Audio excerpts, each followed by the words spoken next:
Hi, welcome to Palo TV. I'm Steve Roitstein. Today we're going to be working on creating a logo using Microsoft Word.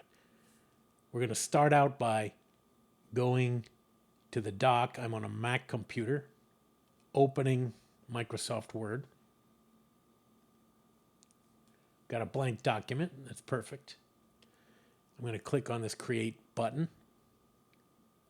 And we're starting with what is the default, which is an 8.5 by 11 blank document. So if this were to print out or create a PDF, it would create a document 8.5 by 11 inches.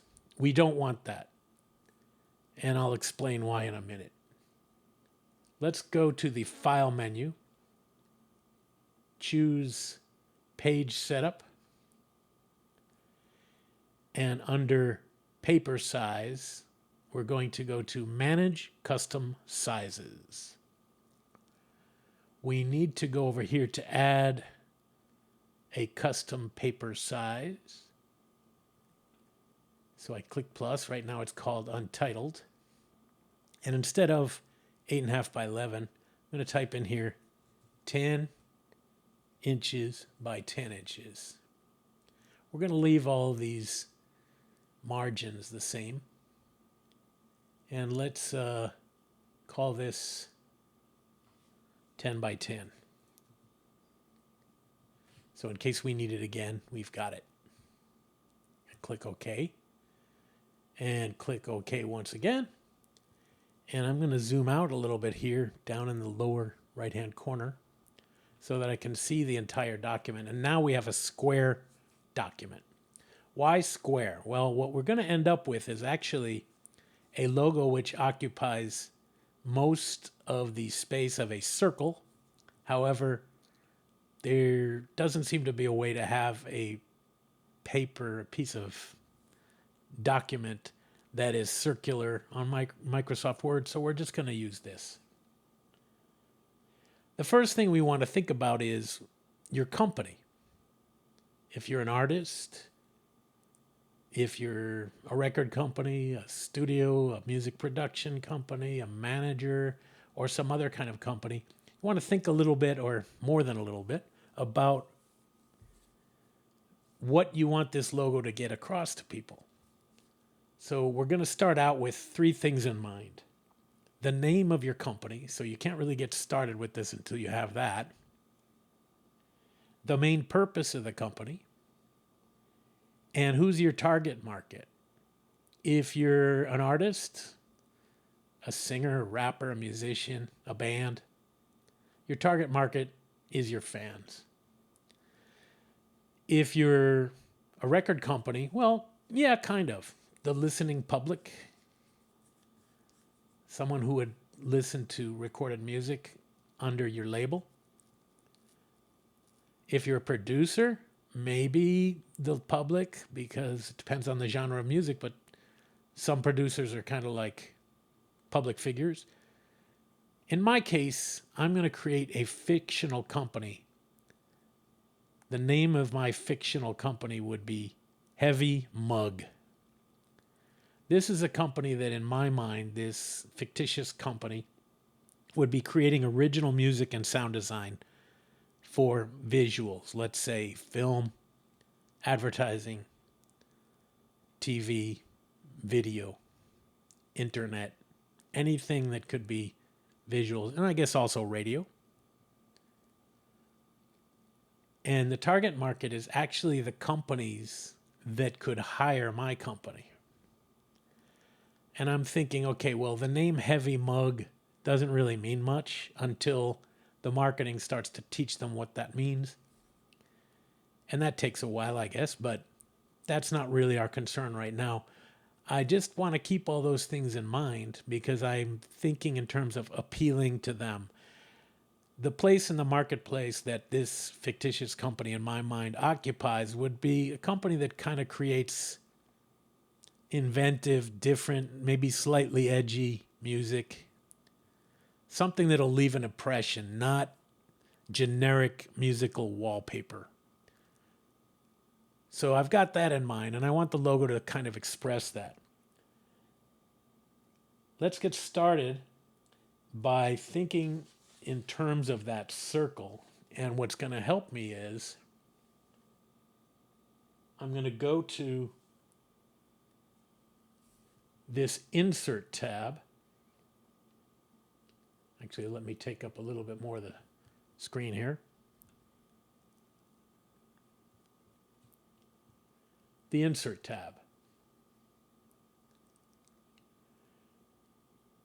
And there's a little menu here with shapes.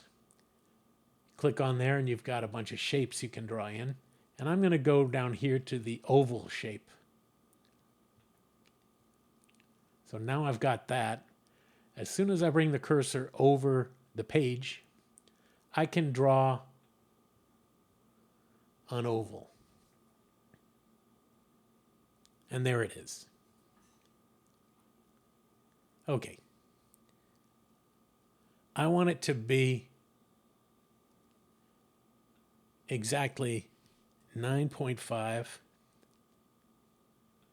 by 9.5.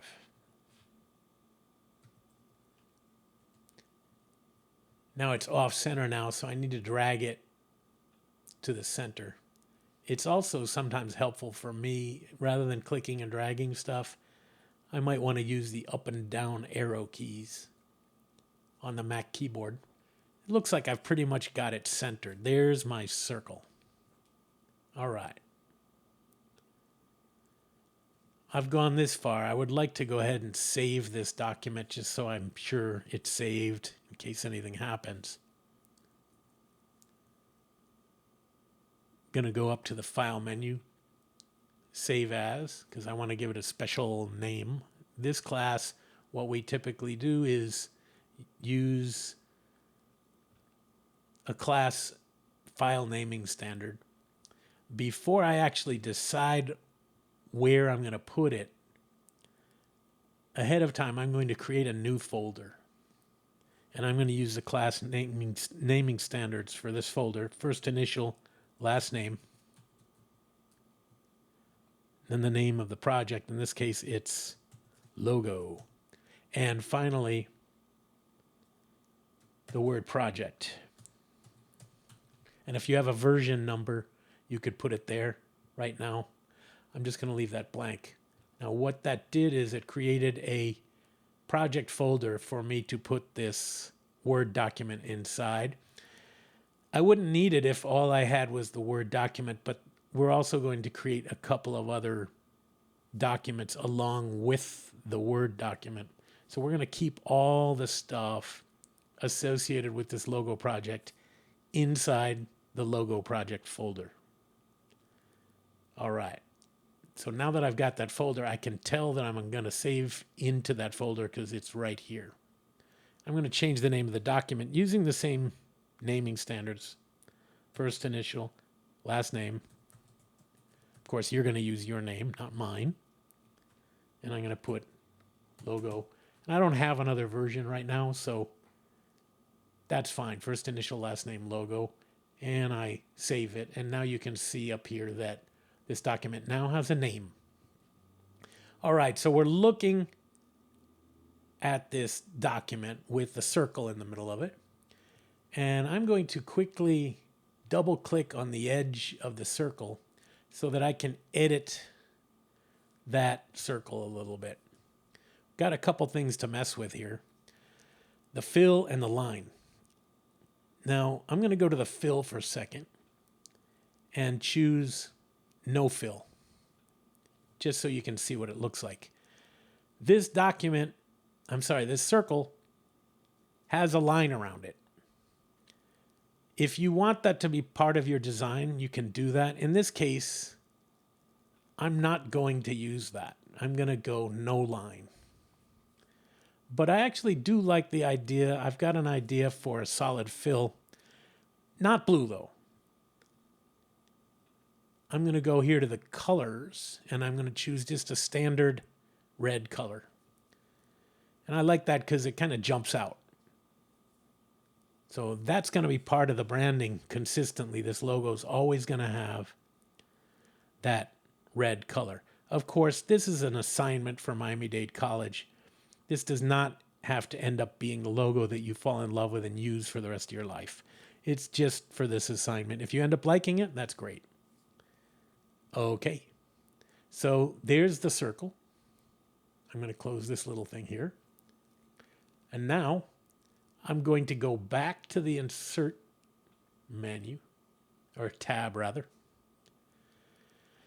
and choose the text box, because now I have decided that I want to have the letter H to represent my company, my fictitious company, Heavy Mug, in the logo. Heavy Mug is, let me see, H-E-A-V as in Victor, Y, space, M-U-G. That's 9 characters. If I tried to fit all that in here, I guarantee you, when it got down to the tiny sizes that it would be used on YouTube, Instagram, Spotify, wherever else, you would never be able to read what it is. If your company name is more than 5 characters, I would recommend, instead of using the full name text in here as your logo, use 1 letter, a couple letters, 3 letters, a symbol, something that will be recognized even when it's reduced down to a very tiny size, because that's where it's going to be online on these different platforms. And quite often it's really small. So we want to think in terms of how it's going to look really small. The text box works similar to those shapes. When I click on it, it turns into this crosshair, same kind of deal. And I'm just going to put a nice big text box in there. And it creates a text box with a white background and a line. I'm going to do the same thing that I did before with the circle. I'm going to double click on the edge of it to open up some options here. I don't want that white fill, so I'm going to go no fill. I also don't want the line, so I'm going to say no line. Now I can go in here and type, but before I do that, I have to go to the Home tab. And then when I click in here, I can type an H. Okay. Barely visible. It's so tiny. I'll fix that in a second. I'm going to do, on my Mac, Command A, just to select everything that's inside there. The default font, well, let's see what that looks like when I make it really big. On this menu for the font size, that's not going to be big enough. 10 inches by 10 inches is pretty big. And we're doing that on purpose because we want to create a document that if we need it to, it can be high resolution, so that if we wanted to use this logo on a big poster or something like that, it would look nice and it wouldn't be all like pixelated because we were kind of like expanding a very low resolution file. In this case, that's not big enough. Black on red, not a bad contrast, but I'm going to try something a little different. I'm going to go here to the font color and choose white. As you would predict, a default font like this is pretty generic, good for some stuff, not necessarily going to give me quite the personality of uniqueness that I want. So I'm going to look in the font menu here and see what this computer has. Well, actually, I already know because it's my computer. And I'm going to use this font that I downloaded from the internet. And it gives kind of a little different kind of an H. Almost looks like a football goalpost. Still not big enough, obviously. So I'm going to have to go in here and experiment a bit. Let me see if I gave it, instead of 72, like 400. Not quite big enough. Let me see. 600 maybe? Is that going to be okay? Let me make this bigger. Yeah, that might be okay. In fact, maybe, who knows, maybe a little bigger. I don't know.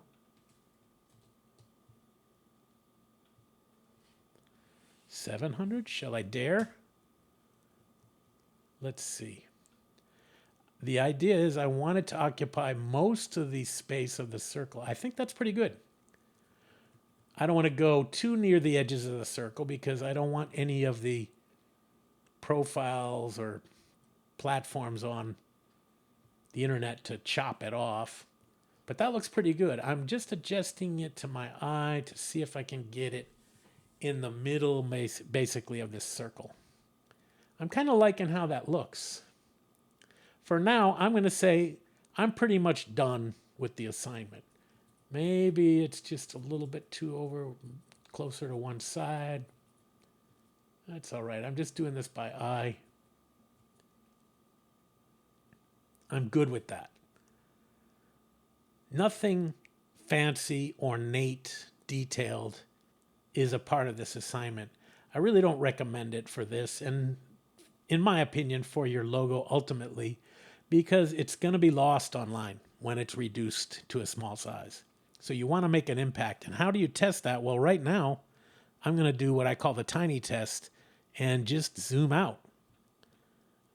Zooming all the way out as far as Word will let me to 10%. And there are uses online that you'll see that are smaller than that, but this will work. I'm thinking, I'm really rethinking this. I think the font is just a bit too big because it doesn't leave much fudge room around here in case I'm on a profile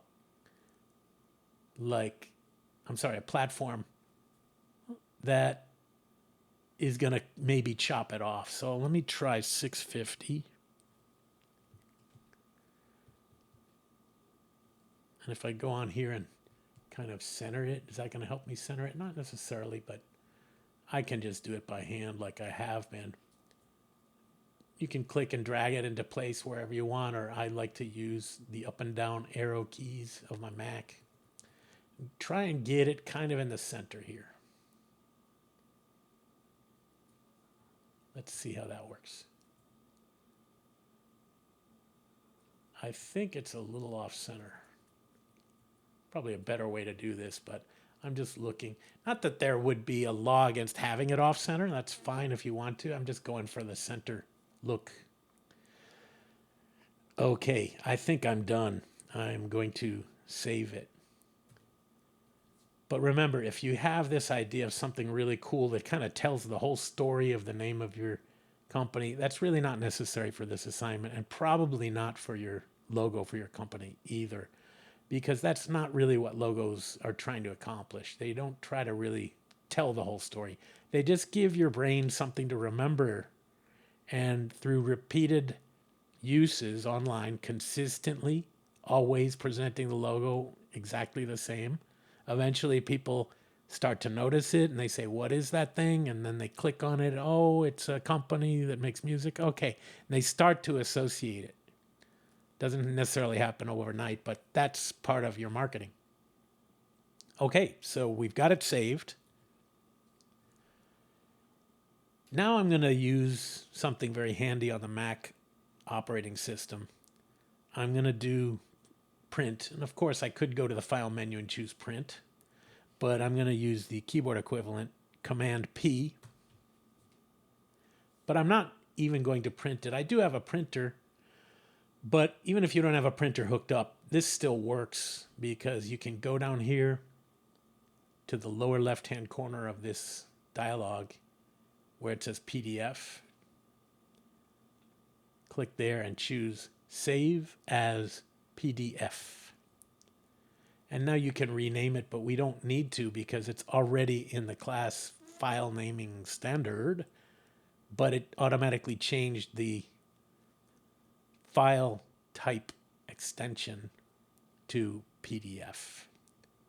So I'm just going to click Save. All right. Well, it's probably in the Finder. The Finder is available in the dock, the happy little smiley face. But also, I could just get there by clicking Command Tab on my Mac. And that allows me to kind of scroll through the different applications that are open. And that brings me to the Finder. And I could go Command N as in new.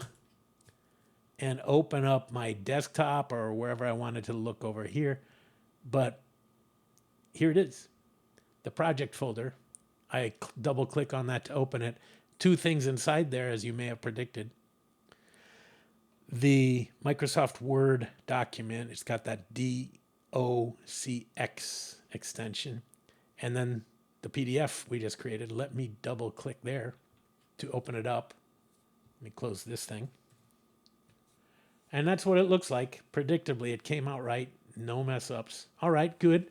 That's nice to have the PDF. I'm also going to create from here, which it opens up on a Mac automatically in this preview app, which is surprisingly does a decent job of some stuff. And if I go to the file menu and choose export, I can actually down here save it as a JPEG, which is nice because that probably has some qualities that the PDF doesn't. I'm going to use this slider to bring the quality all the way up to the top. 300 pixels per inch is perfect. I'm going to save that. We're going to the same project folder, so that's good. Clicking save. And let's just for the heck of it open up the JPEG. And there it is. That's my logo. Now I'm going to show you guys who are in my class at Miami Dade College taking Music Business 3 how to submit this assignment. Okay. I'm going to take a little step back here. And on the Mac, when I've got a folder like this and I want to send it to the cloud somewhere, or in this case, submit it, and I do recommend backing all your stuff up to the cloud, it's not really going to work to just send a folder full of stuff. Here's how you make it work. You right click it, or in my case, since I'm using a trackpad, control click, and then I choose compress, the name of the folder. And it zips it. So it's really like uploading one single sealed document, zipped. All right, that's there on the desktop, nice and cozy and safe. Let me open up the browser. Now, this is not the actual preferred browser for Blackboard, so I'm going to open up Firefox, which is the preferred browser.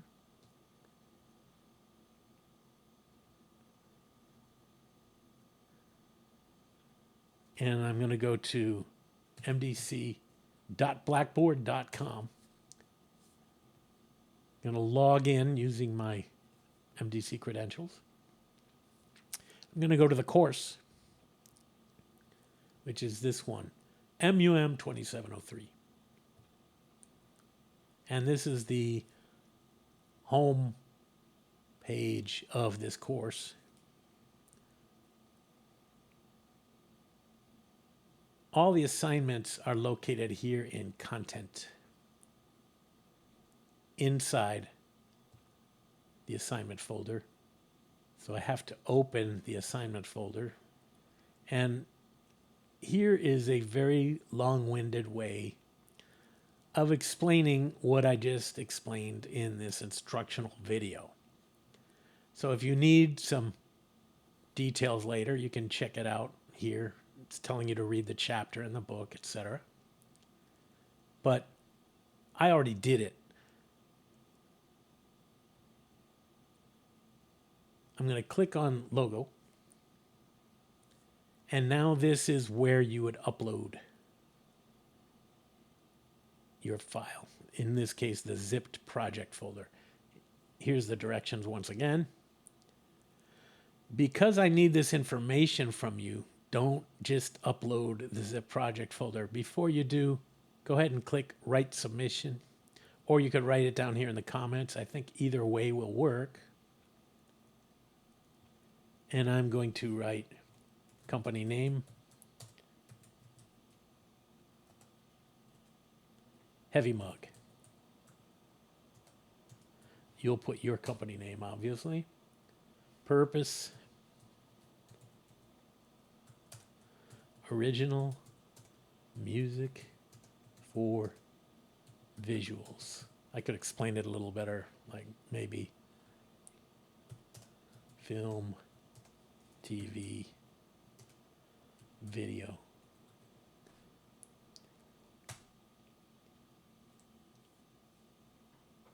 Target market.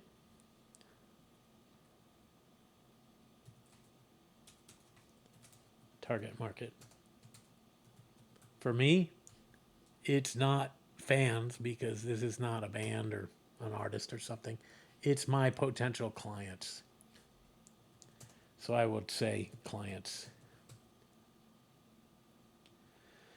Now, just got to upload that zip file. I click on Browse My Computer. I navigate to where this zip project folder is. I click Open.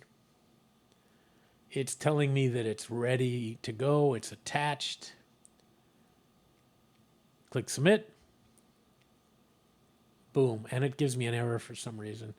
But that's okay. You're going to see when you do that, that it will show you exactly when you did it. It shows the due date here for this semester. And if you got it done, then you are good. If you submit it on time, one of the privileges that you get in my classes, if for some reason something went wrong and you get points deducted, submitting it on time is great because you can always revise it. That is the end of the instructional video on how to create a logo using Microsoft Word. Go ahead and subscribe to this channel and click on the little bell so that when I upload something else, even if it's from another class, you'll see it and you can always look at it and use it and enjoy it. Thank you. Take care. I'm Steve Roitstein. I'll see you soon.